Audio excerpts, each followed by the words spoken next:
G'day everyone, it's Calvin here from Shooting Sheep New Zealand. Right, there's going to be a little bit of a warning here. If you do not like dead animals, if you don't want to see dead animals, well, please stop watching right now. I'm not interested in comments that I'm a murderer because I'm going to be processing my own sheep and providing my family with food. So those comments will not be tolerated. The request is if that's how you feel, that is fine, but please don't watch this video. I will be showing animals that are about to be processed. I will be showing dead animals, and I will be showing carcasses being cut up. And so for those of you that are interested in that stuff, I got my some lambs from last year. They are still lambs. They're coming up sort of 9-10 months old. Got them into the yards and we made them dead. Let's have a look at that.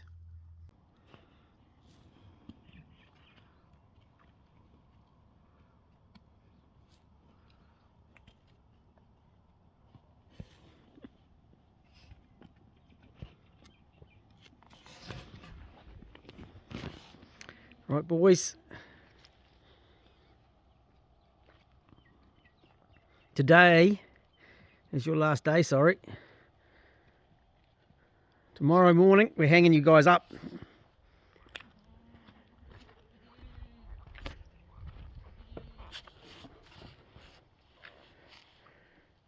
So everyone, I've brought the lambs in. That one there is not actually one of mine, that one there is one of the neighbours. And my neighbour's, he's 90 at the moment. He's got a birthday coming up. He's turning 91 soon. And he helps me out, so I'm going to help him out. The other ones are mine. And I know who their mums are. I know where they've come from, who's who. I don't actually need to look at ear tags. That one there's Roast. That's number 75. He's at a number 9. And those two are related. That one there is out of number 6.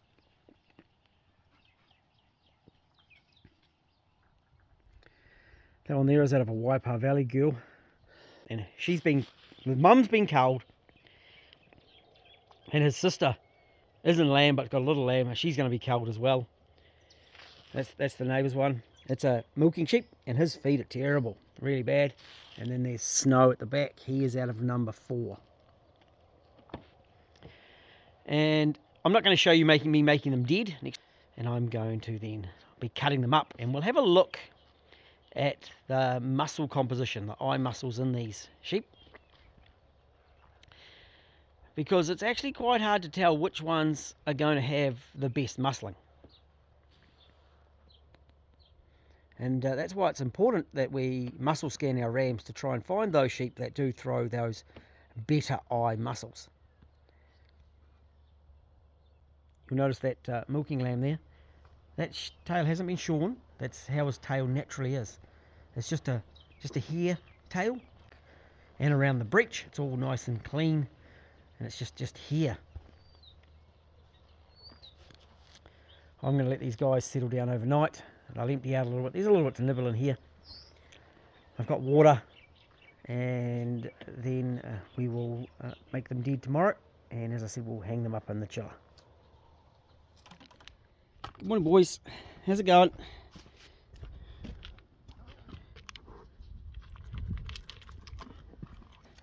Well, it's probably a better morning for me than it is for you guys, sorry.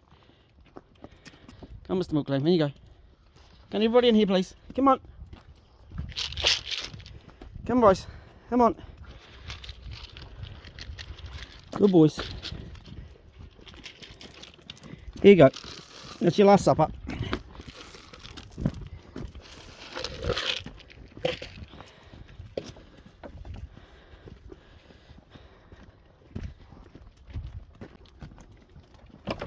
Your feet really aren't good, are they, boy? Mr. Milk Lamb. You're okay here. Who had the long back hoof? You've got the long back hooves, haven't you? You've got paddles. It's not ideal. I've actually culled everybody in that one's family. Right, it's a beautiful, beautiful day here on the farm. Look at this, beautiful day. A view. The farm's 156 hectares, pretty much all surrounded in bush. Over this way there's a little bit of neighbour's boundary. We go back here, go back here, go back that way about a K. That's the house at the top there. Beautiful, beautiful, beautiful, beautiful. And lambs, time for the chiller.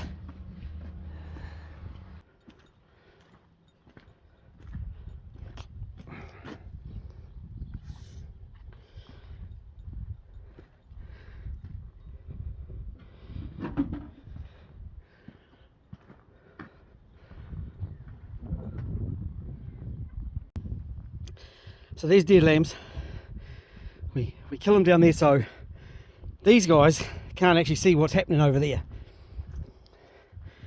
But as you can see, these two aren't stressed. They've got no concept of death, of what's going on and what's about to happen. And we have to remember that those things aren't humans. They don't feel like humans. They don't perceive like humans. That's one my brother's doing, this is the one I'm doing. I got the woolly one. So we can see why the milk lamb, the milking sheep lamb, couldn't walk very well. I suppose he's 10 months old now, but that's 10 months old of wearing out feet, or growing feet. And then this is the worst of the feet.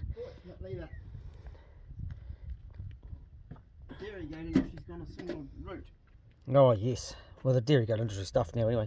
Yeah, but they weren't chicken feet. So that one, this one I've culled the ewe, pretty much the whole family. Okay. And his sister actually doesn't have really bad feet, but has got a really small lamb, and it wasn't a very big carcass. That's the one that you quite like, the carcass. It was a little bit smaller, but the feet are like paddles. I mean, if you had a whole herd then you'd be in trouble, wouldn't you? Yep, you definitely would. Sorry, Count. That's the front, but that's that back. Yeah. With them now dead, it's cut up day. Now I'm not a butcher. I'm not a slaughterman. No, I'm a bit slow at pulling the skins off, and I'm a little bit slow at cutting them up. But I've got a meat saw, I've got some knives, I've got a chopping board, got a little hand saw. That's all I need, and some butcher's bags, and we're going to cut these animals up and have a bit of a look. And I'm going to pay particular attention to the muscling of these different animals. I do have one in there that is the milking sheep lamb, and he looked quite big until I pulled his skin off. We are super fortunate to have the chiller. I'm just going through at the moment, doing a bit of maintenance and resealing some of the seams. I've got to do the roof. There's a little bit of a leak in the roof, so I've got to fix that. And there are our lambs. This is the milking sheep lamb. Quite a lot smaller on the back end. This is 73. That's quite one of the, that was the more woolly one. And I do know each of my animals, of course. This is Roast. He was number 67. That's Crystal's brother. And this is 75. And I'm super happy with him. He's actually not far off. This is an uncle, effectively, but they're very close. This one here is Snow. He was my first lamb born last year, and I didn't think he was going to come up that good. We're a bit close here, but I didn't think he was going to come up so good. He was a little bit leaner. He's okay. He's okay. Yep. And then this is the big boy. This is number 70, and he is huge. He was on the limits of lifting. Massive lamb, that one. Right, time to cut some lambs up. So here's my meat saw. There's my lamb. Some knives, small saw. I've got some bags. I've got some cooking spray. That's if I'm free flowing, and a series of butcher's bags. And some ties and some labels.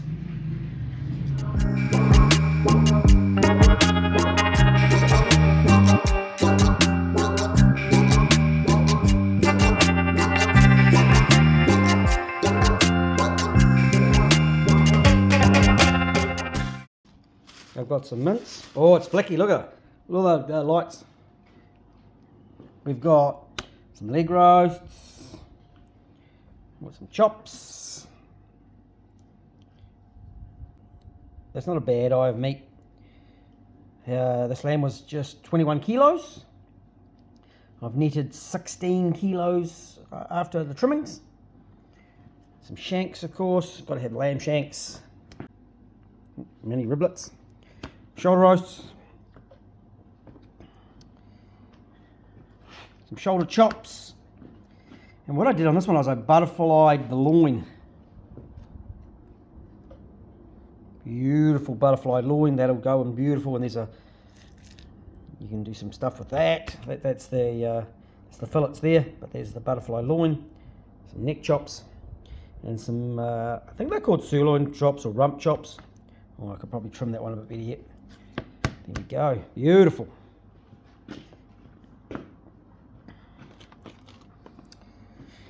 Now looking at the loin on this one, not a massive loin on this sheep, but I knew which one that one was. But that's still going to be lovely eating.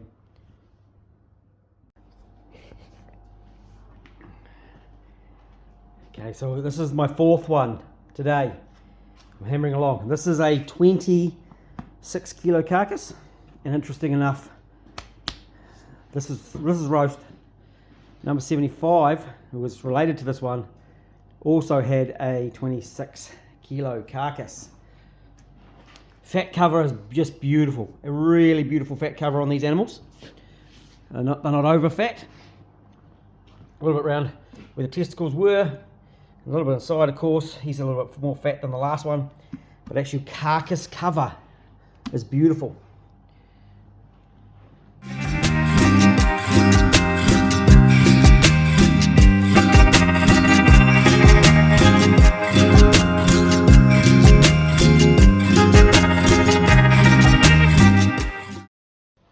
Oh, we're flicky. Oh, okay. So I saved a couple of loin chops here. Oh, this is my lunch for tomorrow. You can see here, there's the eye of loin meat. This is right off the end of the loin. So I made myself a boneless loin. So there's that same eye of loin meat. And I did a loin where I've left the bone in. And I didn't quite get them right, so I took an extra one off. Remember, I'm not a butcher, I'm a farmer. So these are my lunch for tomorrow. You can see we don't have a massive fat layer, which is fantastic. And this one's a little bit fatter than the number 75. I thought 75 was going to be my best one, and he really was. He was a fantastic lamb. He'd caught up in condition and in weight to this one here, who was raised by, this one was on a 7-year-old. Yeah, on a 7-year-old, and the little 75 was raised by a 2-tooth. He was reared by a 2-tooth, so he did really, really well. And he was he's a really compact, meaty little sheep. He was fantastic. But this one isn't far off. And there's the eye muscle. Now this was a 26 kilo carcass. He's got a little bit more fat down here than the other ones, and he looked like that. I kind of had a feeling that he might be have a little bit more fat on him, but he's still lovely, and that's going to be lovely eating. So that is, as I said, that's my lunch tomorrow, and that's what we're aiming for, that eye muscle. And the right amount of fat cover, and also we've got to think in the future, we're going to talk about intramuscular fat, how much fat we're going to put into that meat on that animal. We could talk about the eating experience, but my experience may be different to what you want or someone else wants. The flavour of that animal may be different. And I think here in New Zealand we haven't quite nailed that correctly, because We produce a lot of ram lambs, and pre-Christmas I don't mind a ram lamb hole, but after Christmas if they get a little bit stronger than I like, and people say that ram taint doesn't exist, and that's a whole different discussion. If you want to have that discussion, that really gets people wound up. Personally, I prefer not to eat ram lambs after Christmas. When you're cutting them up, my nose isn't that great, but I can smell some of them. Not all of them, okay, not all of them, but some of them will smell a bit differently when you're cutting them up. I know the bones are a lot harder. I believe they are, on some of them, not all of them, they're different to eat. But some people like that. They like that stronger, that more intense flavour. My personal preference is a ewe lamb. I don't have that many extra ewe lambs yet, but I will get to a point where I'm just going to eat my leftover hoggets, my carryover hoggets. They will become my freezer lambs. These little wethers, the 26 kilo carcass, have come up really, really well. I've got 2 more to do yet. And a great thing about cutting up your own meat is you can cut it up the way you want it.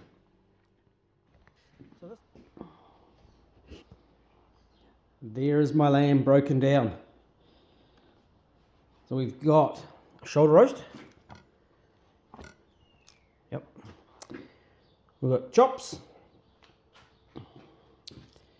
There's some, those are shoulder chops. I took a whole shoulder apart to do chops in this case. I've got a leg roast, and I've taken some chops off the top of the leg roasts, which are these ones.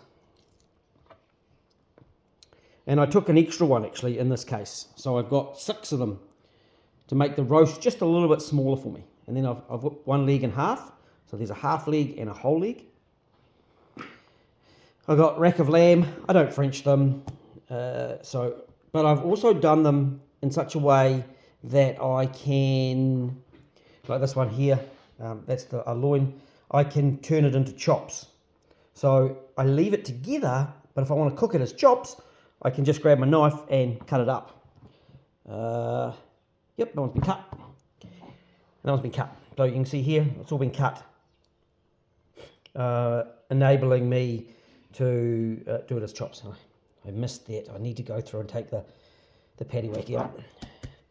I did some riblets. I did a boneless loin. That is beautiful, absolutely lovely. Really happy with that. There's some mince. There's the neck chops, and of course there's the shanks. So that is a whole lamb. Oh, a little bit of fat for me to render down. So that is the a whole lamb all laid out on my bench. And I'm super happy with the eye muscles on these guys. Compared to a lot of lambs I've cut up, these are well up there. I've got a mate who does some Pole Dorset cross lambs, and they always eat really well, and they're beautiful and muscly. Well, these are equivalent to that. So and these ones don't have quite the fat cover. See, not too much fat cover. That's about what I want. That's lovely. Now into my big boy.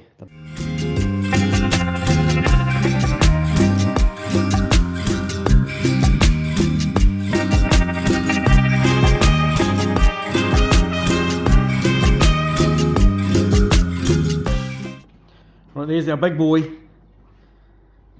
33 kilo lamb. Number 70. Whew. Beautiful, beautiful. So this is the big boy. This is 33 kilos. And you'll see here he's got a lot more fat cover. So it's not as heavy, so you won't get the yield the same. But that is still weight in that animal. See, the eye muscle isn't as big, or is only as big as the 26 kilo lambs. There's a lot of wastage in fat in there. There's a lot more fat through here. So this lamb, even though he's bigger, he was a single, I don't think he's as good. Yes, I will overall have more meat, but the actual meat to fat ratio, I would prefer more meat and a little bit less fat. But that is my choice. There are people who don't mind this bit of extra fat at all. So that's where it's important, I think, to make sure that we are growing lambs to suit the markets that we're trying to fulfill. He's almost done. I've done a few things different. So I did some half shoulders. I did a half leg. And that one I did a half leg, but I also butterflied. So that's a boneless butterfly leg. And I did these lovely big meaty leg steaks. Look at those. They are gorgeous. Oh, there's a little bit of bone I'm going to take out there. Just wondering where that went.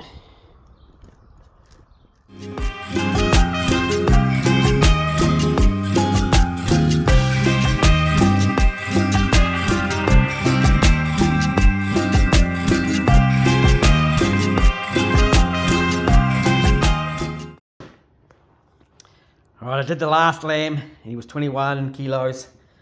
Here's his loin muscle. And it's not very big. He was a smaller sheep, but he also was quite fat. And you see here I've actually rolled the loin. I will tie this up, but I've left it so I can pop it open if I want to, and I can put some stuffing in, or put some herbs in, some seasoning, put a couple of lumps of butter in there, or I could fill it with cheese. I just flicks open, see. Beauty, you see? Lots of options, or I could leave it butterflied if I wanted. Really, really cool. It takes a little while, but it's something that I really like myself. Boneless, so it's really easy to slice. You use all of it. And that's the sort of thing that I like doing because I can, and you're often not going to get the butcher to take the time to cut a spine out. Just some basic chops.